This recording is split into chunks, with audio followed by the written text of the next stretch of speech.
Hi students, welcome to the channel physics with Kiran Kumar.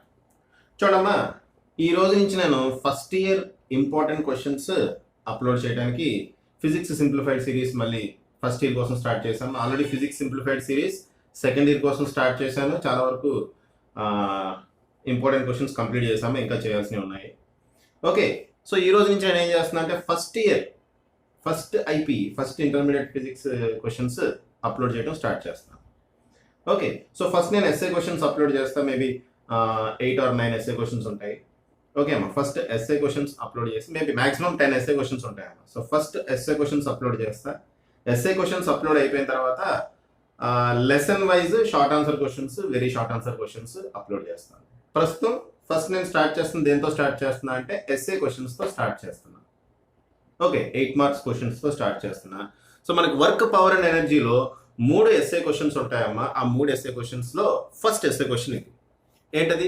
Develop the notions of work and kinetic energy and show that it leads to work energy theorem. Okay అమ్మా, first SA question very very important SA question ఇది. దీంతో పాటు problem కూడా అడుగుతాడు, ఆ problems కూడా చేద్దాం. Okay, ఏంటో క్వశ్చన్ ఏంటి? Develop the notions of work and kinetic energy. Work అంటే ఏంటి, కైనెటిక్ ఎనర్జీ అంటే ఏంటో చెప్పాలి. ఇంకా వర్క్ ఎనర్జీ థీరం గురించి మనం మాట్లాడుకోవాలి. Okay, so what is work? చూడమ్మా, వర్క్ అంటే ఏంటో చూడండి. ఫస్ట్ ఆఫ్ ఆల్ ఇదిగోండి, ఇది ఒక బాడీ. ఈ బాడీ మీద నేను కొంత ఫోర్స్ అప్లై చేశాను అనుకోండి. ఈ బాడీ ఒక చోట నుంచి ఇంకో చోటకి వెళ్తుంది. బాడీ మీద నేను కొంత ఫోర్స్ అప్లై చేస్తే ఈ బాడీ ఒక చోట నుంచి ఇంకో చోటకి వెళ్తుందమ్మా. అంటే బాడీలో డిస్ప్లేస్మెంట్ వస్తుంది. ఓకే, మనం ఎంత ఫోర్స్ అప్లై చేసాము, ఆ ఫోర్స్ డైరెక్షన్లో ఏ డైరెక్షన్లో పడితే ఆ డైరెక్షన్లో కాదమ్మా, ఆ ఫోర్స్ డైరెక్షన్లో ఎంత డిస్ప్లేస్మెంట్ వచ్చింది, ఆ రెండింటిని మల్టిప్లై చేస్తే వచ్చేదే వర్క్. మళ్ళీ చెప్తా చూడండి. ఇదిగోండి, ఎం అనే మాస్ ఉన్న బాడీ, దాని మీద నేను ఎఫ్ అనే ఫోర్స్ అప్లై చేస్తున్నా. ఈ ఫోర్స్ అప్లై చేయడం వల్ల ఈ బాడీ ఇక్కడి నుంచి ఇక్కడ ఎక్కడికో మూవ్ అయింది. Okay, so total displacement S అన్న. వర్క్ డన్ ఎంత? ఈ కేసులో వర్క్ డన్ ఎంత అంటే force into displacement, simple. Okay, ఏ డిస్ప్లేస్మెంట్ తీసుకోవాలమ్మా? ఫోర్స్ డైరెక్షన్లో ఉన్న డిస్ప్లేస్మెంట్ మాత్రమే మనం తీసుకోవాలి. ఓకే, ఫోర్స్ ఇలాగే ఎందుకు అప్లై చేయాలి? ఇలా కూడా అప్లై చేయొచ్చు కదా. ఓకే, నేను ఫోర్స్ ఇలా అప్లై చేసినప్పుడు బాడీ ఇలా డిస్ప్లేస్ అవ్వచ్చు కదా, అలా కూడా ఉంది కదా ఛాన్స్. ఓకే అమ్మా, సో మనం ఏం చేస్తాం? ఏ డైరెక్షన్లో ఫోర్స్ అప్లై చేస్తున్నాం, ఆ డైరెక్షన్లో డిస్ప్లేస్మెంట్ ఎంత. ఓకే, ఆ రెండింటిని మల్టిప్లై చేస్తాం, దాన్ని మనం వర్క్ అంటాం. ఓకే, సో ఈ రకంగా డిఫైన్ చేయడం కన్నా ఈ రకంగా డిఫైన్ చేయడం ఈజీ అమ్మ. దీన్నే మనం డాట్ ప్రోడక్ట్ అంటాం. ఏ డైరెక్షన్లో అయితే ఫోర్స్ అప్లై చేస్తున్నామో ఆ డైరెక్షన్లో డిస్ప్లేస్మెంటే తీసుకుంటున్నాను కదా, దాన్నే మనం ఏమంటాం? డాట్ ప్రోడక్ట్ అంటాం. ఓకే, సో వర్క్ని సింపుల్గా ఈ రకంగా మనం డిఫైన్ చేయొచ్చు. The dot product of force acting on a body and displacement of the body is called work. Okay అమ్మా, ఫోర్స్కి డిస్ప్లేస్మెంట్కి మధ్యలో ఉండే డాట్ ప్రోడక్ట్నే మనం వర్క్ అంటాము. సో ఫార్ములా రాసుకోవచ్చు, W bar equal to F bar dot yes bar. Okay, so ఇక్కడ FS అనేది F bar dot yes bar. Dot product అంటే ఏమొస్తుందమ్మా? ఏ bar dot B bar అంటే AB cos theta, cross product అయితే AB sine theta వస్తుంది. Okay, ఇది dot product కాబట్టి ఏమొస్తుంది మనకి? ఏబీ కాస్ తీటా వస్తుంది. ఇక్కడ F bar dot yes bar ఉంది కాబట్టి ఎఫ్ఎస్ కాస్ తీటా వచ్చింది. ఇది ఫార్ములా. ఎస్ఐ యూనిట్ ఏంటమ్మా? వర్క్కి ఎస్ఐ యూనిట్ ఏంటి? జౌల్స్. అంతేకాదు, work is a scalar quantity. It is a scalar quantity అని రాయనాక, it is a scalar quantity. Okay అమ్మా, the dot product of force and displacement అని రాయండి, లేదంటే ద స్కేలార్ ప్రోడక్ట్ ఆఫ్ అని కూడా రాయొచ్చు. డాట్ ప్రోడక్ట్ అని రాయండి, లేదంటే కొంచెం వర్డింగ్ బాగుండాలి అనుకుంటే the scalar product of force acting on a body and displacement of the body is called work. అయిపోయింది.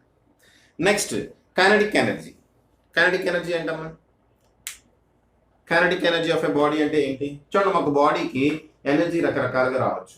ఒక బాడీకి మనం ఛార్జ్ ఇచ్చాం, ఎలక్ట్రికల్ ఎనర్జీ వస్తుంది. ఒక బాడీని మనం మ్యాగ్నటైజ్ చేసాం, మ్యాగ్నెటిక్ ఎనర్జీ వస్తుంది. ఒక బాడీకి మనం హీట్ ఇచ్చాం, హీట్ ఎనర్జీ వస్తుంది. ఓకే, ఇలా different different forms of energies రావడానికి అవకాశం ఉంది. ఓకే, అయితే మనకి మెకానికల్ ఎనర్జీ 2 రకాలు. ఒకటి కైనెటిక్ ఎనర్జీ, ఇంకోటి potential energy. Okay, kinetic energy ఎందుకు వస్తుంది అంటే బాడీ మోషన్లో ఉండడం వల్ల వస్తుంది. పొటెన్షియల్ ఎనర్జీ ఎందుకు వస్తుంది అంటే బాడీ పొజిషన్ బట్టి పొటెన్షియల్ ఎనర్జీ వస్తుంది. ఓకే అమ్మా. కైనెటిక్ ఎనర్జీ ఎందుకు వస్తుంది? బాడీ మోషన్ వల్ల వస్తుంది, మోషన్లో ఉండడం వల్ల వస్తుంది. పొటెన్షియల్ ఎనర్జీ ఎలా వస్తుంది?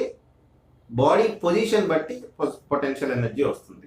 సో ఇక్కడ కైనెటిక్ ఎనర్జీ అడిగాడు కాబట్టి, మన క్వశ్చన్లో కైనెటిక్ ఎనర్జీ అడిగాడు కాబట్టి కైనెటిక్ ఎనర్జీ డెఫినేషన్ ఎలా చెప్తామంటే the energy possessed by a body by virtue of its motion. ఒక బాడీ మోషన్లో ఉండడం వల్ల దానికి వచ్చే ఎనర్జీనే మనం కైనెటిక్ ఎనర్జీ అంటాము. అది డెఫినేషన్ అమ్మా. ఫార్ములా మీకు తెలిసి చిన్నప్పటి నుంచి చదువుకుంటారు, K = ½ mv². ఓకే, ఇంకా SI unit of kinetic energy కూడా జౌల్సే, అంతే కదమ్మా. It is a scalar quantity. It is a scalar quantity. So మనం వర్క్ గురించి, ఎనర్జీ, కైనెటిక్ ఎనర్జీ గురించి మాట్లాడేసుకున్నాం. ఇంకా మనం దేని గురించి మాట్లాడుకోవాలి? Work energy theorem. Work energy theorem గురించి మాట్లాడుకోవాలమ్మా. ఇదిగోండి ఇప్పుడు వర్క్ ఎనర్జీ థీరం దగ్గరికి వస్తాయి చూడండి. వర్క్ ఎనర్జీ థీరం స్టేట్మెంట్ రాస్తా చూడండి అమ్మా. ఏమంటున్నాడు చూడండి statement. The work done by a net force. Body మీద నెంబర్ ఆఫ్ ఫోర్సెస్ యాక్ట్ చేస్తుండొచ్చు, దానికి నెట్ ఫోర్స్ అనేది ఒకటి ఉంటుందిగా. అన్ని ఫోర్సుల వల్ల ఒక నెట్ ఫోర్స్ ఉంటుంది కదమ్మా. So work done by a net force, number of forces ఉంటాయమ్మా బాడీ మీద, దాంట్లో అన్ని ఫోర్సెస్కి నెట్ ఒకటి ఉంటుంది కదా. సో ఆ నెట్ ఫోర్స్ తీసుకోండి యాక్టింగ్ ఆన్ ఏ బాడీ, దేనికి ఈక్వల్ అవుతుందంట? Is equal to change in its kinetic energy. Body మీద వర్క్ జరగడం వల్ల ఎంత కైనెటిక్ ఎనర్జీ అయితే చేంజ్ అయిందో ఆ కైనెటిక్ ఎనర్జీయే వర్క్కి ఈక్వల్ అవుతుంది అంటున్నాడు. ఓకే, బాడీ మీద ఫోర్స్ అప్లై చేసాం, ఫోర్స్ అప్లై చేయడం వల్ల కొంత వర్క్ జరుగుతుంది. ఆ వర్క్ దేనికి ఈక్వల్ అవుతుందంట? బాడీ కైనెటిక్ ఎనర్జీలో చేంజ్ ఎంత అయితే వచ్చిందో దానికి ఈక్వల్ అవుతుందట. సో W = ΔKE అని రాశారు. W అంటే work done by the force on a body. Okay, body మీద ఎంత వర్క్ జరిగింది, ఒక ఫోర్స్ బాడీ మీద ఎంత వర్క్ చేసింది. ΔKE అంటే కైనెటిక్ ఎనర్జీలో చేంజ్, అంటే final kinetic energy minus initial kinetic energy. Okay, so ఇది work energy theorem. So work energy theorem ఏం చెప్తుందమ్మా? ఒక బాడీ మీద మనం వర్క్ చేసాము అంటే అది దేనికి ఈక్వల్ అవుతుందట? It is equal to change in kinetic energy. Kinetic ఎనర్జీలో చేంజ్కి ఈక్వల్ అవుతుందట, change in its kinetic energy. Okay, so అది థీరం, దాన్ని ప్రూవ్ చేస్తున్నాం ఇక్కడ. ఓకే అమ్మ, ప్రూఫ్ ఇక్కడ కావలేదు, ఇంకా ఇది కూడా చెప్పి రాయాలి. ఓకే, ప్రూఫ్ ప్రస్తుతానికి కావలేదు, చూడండి. సో ప్రూఫ్ కోసం నేను ఏం చేశాను అంటే M అనే మాస్ ఉన్న బాడీ తీసుకున్నా. ప్రూఫ్ కోసం M అనే మాస్ ఉన్న బాడీ తీసుకున్నా, దాని మీద F అనే ఫోర్స్ అప్లై చేశాను. ఈ బాడీ ఇనీషియల్గా U అనే వెలాసిటీతో మూవ్ అవుతుంది. దీని T అనే టైం తర్వాత దీని వెలాసిటీ V అనుకుందాం. ఓకే అమ్మా, అదే రాస్తున్నాం ఇక్కడ చూడండి. Consider A body of mass M అనే మాస్ ఉన్న బాడీ తీసుకోండి. Let force acting on the body as shown in the figure. F అనే ఫోర్స్ ఇదిగోండి డయాగ్రామ్లో చూపించిన విధంగా యాక్ట్ చేస్తుంది అంటున్నాం. నెక్స్ట్ దీని ఇనీషియల్ వెలాసిటీ U అనుకున్నాం. యాక్చువల్గా బాడీ ఫోర్స్ యాక్ట్ చేయకముందు ఇనీషియల్గా U అనే వెలాసిటీతో కదులుతున్నాం. ఓకే, ఆ కదులుతున్న బాడీ మీద F అనే ఫోర్స్ యాక్ట్ చేస్తుంది. U అనే వెలాసిటీతో కదులుతున్న బాడీ మీద F అనే ఫోర్స్ యాక్ట్ చేస్తుంది. ఒక T అనే టైం తర్వాత ఫైనల్ వెలాసిటీ V అనుకుందాం. Let final velocity of the body be V. Okay, T అనే టైం తర్వాత ఫైనల్ వెలాసిటీ ఏమనుకుందాము? V. ఈ T అనే టైంలో బాడీ ఇక్కడి నుంచి ఇక్కడికి వెళ్ళింది అంటే దీని డిస్ప్లేస్మెంట్ ఎంతో కొంత డిస్ప్లేస్మెంట్ వచ్చింది. ఆ డిస్ప్లేస్మెంట్ నేను S అనుకున్నా, అదే రాస్తాను. ఓకే, ఏంటమ్మది? లెట్ ఇన్ టైం T అనే టైంలో displacement of the body equal to S. Body ఎంత డిస్ప్లేస్ అయింది? S అనే డిస్ప్లేస్మెంట్ వచ్చింది. ఓకే, అయితే మనకి ఈక్వేషన్స్ ఆఫ్ మోషన్ చిన్నప్పటి నుంచి చదువుకుంటున్నాం మనం. ఏంటో ఈక్వేషన్స్ ఆఫ్ మోషన్ మూడు ఉంటాయి, దాంట్లో 2 తీసుకుంటున్నాం. Okay, we know that V = U + AT. తెలుసు కదా ఇది, V = U + AT. దీని నుంచి యాక్సలరేషన్ ఏ ఏమవుతుంది? U ఇటు వస్తే V - U అవుతుంది, T ఇటు వస్తే /T అవుతుంది. దేర్ఫోర్ A = V - U/T వచ్చింది. దాని ఈక్వేషన్ 1 అనుకున్నాం. ఇంకా మనకేం తెలుసు? S = UT + ½ AT². S = UT + ½ AT² అది కూడా తెలుసు. దాని ఈక్వేషన్ 2 అనుకున్నాం. ఇప్పుడు మనం ఏం చేస్తున్నాం? 1ని తీసుకొచ్చి 2లో సబ్స్టిట్యూట్ చేస్తున్నాం. Substituting 1 in 2. 1ని తీసుకొచ్చి 2లో సబ్స్టిట్యూట్ చేసాం. సబ్స్టిట్యూట్ చేస్తే ఏమొచ్చింది? S = UT + ½ A బదులు ఏం సబ్స్టిట్యూట్ చేసాం? V - U/T సబ్స్టిట్యూట్ చేసాము. Into T square. ఇక్కడ టీ స్క్వేర్లో టీ ఒక టీ క్యాన్సిల్ అయింది. సో ఇక్కడ ఇంకా సింగిల్గా ఒక టీ మిగులుతుంది. ఓకేనా, ఇక్కడ టీ స్క్వేర్లో ఒక టీ, ఇక్కడ ఒక టీ క్యాన్సిల్ అయిందమ్మా, ఇంకా ఒక టీ మిగులుతుంది కదా. ఓకే, సో ఇప్పుడు ఏం మిగులుతుంది మనకి? S equal to u t plus half into v t minus u t. అంటే half v t minus half u t మిగులుతుంది. ఓకే, చూడమ్మా, ఈ హాఫ్ విటీ ఇలాగే రాసేయండి. ఇక్కడ యూటీ ఉంది, ఇక్కడ మైనస్ హాఫ్ యూటీ ఉంది. U T minus half U T, U T minus half U T ఏమవుతుంది? ప్లస్ హాఫ్ యూటీ అవుతుంది. అదే రాసే ఇక్కడ. దీని నుంచి ఎస్ ఈక్వల్ టు, చూడమ్మా, ఇక్కడ ఎల్సిఎం తీస్తే 2 వస్తుంది, ఆ 2 రాసాను. ఇంకా పైన ఏం మిగులుతుంది? విటీ ప్లస్ యూటీ మిగులుతుంది. దాంట్లో టీ కామన్ తీసా, టీ కామన్ తీస్తే వి ప్లస్ యూ బ్రాకెట్లో మిగులుతుంది. Therefore S equal to V plus you by 2 into T అని చెప్పి ఇలా రాసుకోవచ్చు కదా మనం. ఇంకా డెరివేషన్ అవ్వలేదు. ఓకే, ఇంకా డెరివేషన్ అవ్వలేదు. మనకి ఎస్ వాల్యూ వచ్చింది, ఏ వాల్యూ వచ్చింది, ఇంకా డెరివేషన్ అవ్వలేదు. అమ్మ మీరు ఇక్కడ వరకు రాసుకున్నారని అనుకుంటున్నా. పాజ్ చేసి, ఒకవేళ రాసుకోకపోతే పాజ్ చేసి రాసుకుంటాము. ఒక 5 నెంబర్స్ లెక్క పెడతాం, మీరు పాజ్ చేసి రాసుకోండి. ఓకేనా, 1 2 3 4 5. ఓకే, మీరు పాజ్ చేసి రాసుకున్నారు అనుకుంటున్నా. సో ఇది నేను చెరిపేస్తున్నా. ఓకే అమ్మా, మీరు పాజ్ చేసి రాసుకున్నారని అనుకుంటున్నా. సో ఇది నేను చెరిపేస్తున్నా. చెరిపేసి ఇంకా మనం అక్కడ కంటిన్యూ చేద్దాం. వర్క్ డన్ ఫార్ములా ఏంటమ్మా? F s cos theta. అంతేనా? వర్క్ డన్ ఫార్ములా ఏంటి? Now work done is equal to, work done డబ్ల్యూ ఈక్వల్ టు ఏంటమ్మా? F s cos theta. ఆల్రెడీ మనం ఫార్ములా రాసాం. ఓకే, ఇక్కడ థీటా వాల్యూ ఎంత? 0. ఎందుకంటే ఫోర్స్ ఈ డైరెక్షన్లోనే ఉంది, డిస్ప్లేస్మెంట్ కూడా ఇదే డైరెక్షన్లో ఉంది. సో థీటా వాల్యూ 0 కాబట్టి కాస్ థీటా 1 అవుతుంది. కాస్ 0 ఏమంటమ్మా? 1. కాబట్టి కాస్ థీటా మనం కన్సిడర్ చేయక్కర్లేదు. ఫోర్స్ దేనికి ఈక్వల్ అవుతుందమ్మా? ఫోర్స్ దేనికి ఈక్వల్ అవుతుంది? మాస్ ఇంటూ యాక్సలరేషన్ కదా. ఫోర్స్ ఎఫ్ అనే ఫోర్స్ ఎం అనే మాస్ మీద పనిచేస్తున్నప్పుడు ఏ అనే యాక్సలరేషన్ కనుక వస్తే ఫోర్స్ ఎఫ్ ఈక్వల్ టు ఏమవుతుంది? మాస్ ఇంటూ యాక్సలరేషన్ అవుతుంది. Therefore W equal to, force బదులు నేను mass into acceleration into S అని రాస్తా. బికాస్ ఏంటమ్మా? From Newton's second law F equal to mass into acceleration. So ఆ మాస్ ఇంటూ యాక్సలరేషన్ నేను ఇక్కడ సబ్స్టిట్యూట్ చేశాను. ఓకే అమ్మా, W equal to mass into acceleration into displacement కూడా ఉంది కాబట్టి, సో దీని ఈక్వేషన్ 4 అనుకుందాం. ఇప్పుడు ఈ 3ని తీసుకొచ్చి 4లో సబ్స్టిట్యూట్ చేద్దాం. అలాగే ఏని తీసుకొచ్చి కూడా, 1 తీసుకొచ్చి కూడా 4లో సబ్స్టిట్యూట్ చేద్దాం.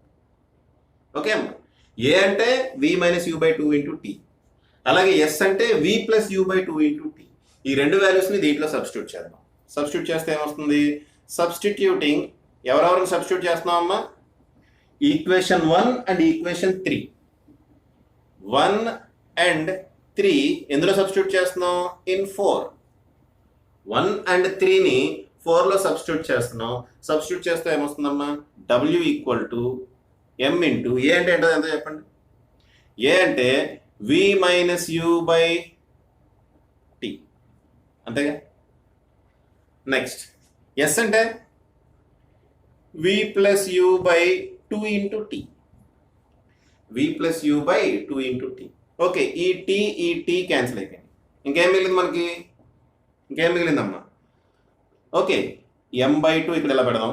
ఎం బై 2 ఉంది కదా, అది ఇక్కడ పెడదాం. ఇక్కడ v minus u, v plus u, a plus b into a minus b, a square minus b square. కాబట్టి ఏమొస్తుంది ఇక్కడ? V square minus u square. అంటే డబ్ల్యూ equal to m v square by 2 minus m u square by 2. దీని ఎలా రాసుకోవచ్చు కదా? Half m v square minus half m u square అని రాసుకోవచ్చు కదా.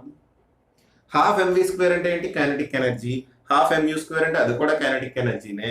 ఇది ఫైనల్ వెలాసిటీ కాబట్టి ఫైనల్ కైనెటిక్ ఎనర్జీ, ఇది ఇనీషియల్ వెలాసిటీ కాబట్టి initial kinetic energy. Therefore W equal to kinetic energy final minus kinetic energy initial. So this is work energy theorem. This is work energy theorem. So very simple question, essay question. Number of derivations ఉంటాయి. Okay, దీనికి సంబంధించి ఒక్కొక్క text బుక్లో ఒక్కొక్క derivation ఇవ్వచ్చు. నేను ఒక simplest case తీసుకొని డెరైవ్ చేశాను, ఇలా రాసినా మీకు కంప్లీట్ మార్క్స్ పడతాయి. Okay, number of derivation, general case కూడా తీసుకొని ఇంటిగ్రల్ ఫార్ములా రాసి అప్పుడు కూడా మనం డెరైవ్ చేయొచ్చు. అవన్నీ మనం రెగ్యులర్ క్లాసెస్ చెప్పుకుంటున్నప్పుడు డీప్గా చెప్పుకుందామమ్మా. ప్రస్తుతానికి మనం సింప్లిఫైడ్ సిరీస్ కాబట్టి మనం సింపుల్గానే నేర్చుకుందాం. ఫుల్ మార్క్స్ పడతాయి దీనికి. 6 మార్క్స్కి క్వశ్చన్ అడుగుతాడమ్మా, ఇంకో 2 మార్క్స్ ప్రాబ్లం అడుగుతాడు. ప్రాబ్లమ్స్ గురించి మనం తర్వాత చూద్దాం. ఓకే, సో పాజ్ చేసుకొని రాసుకోండి.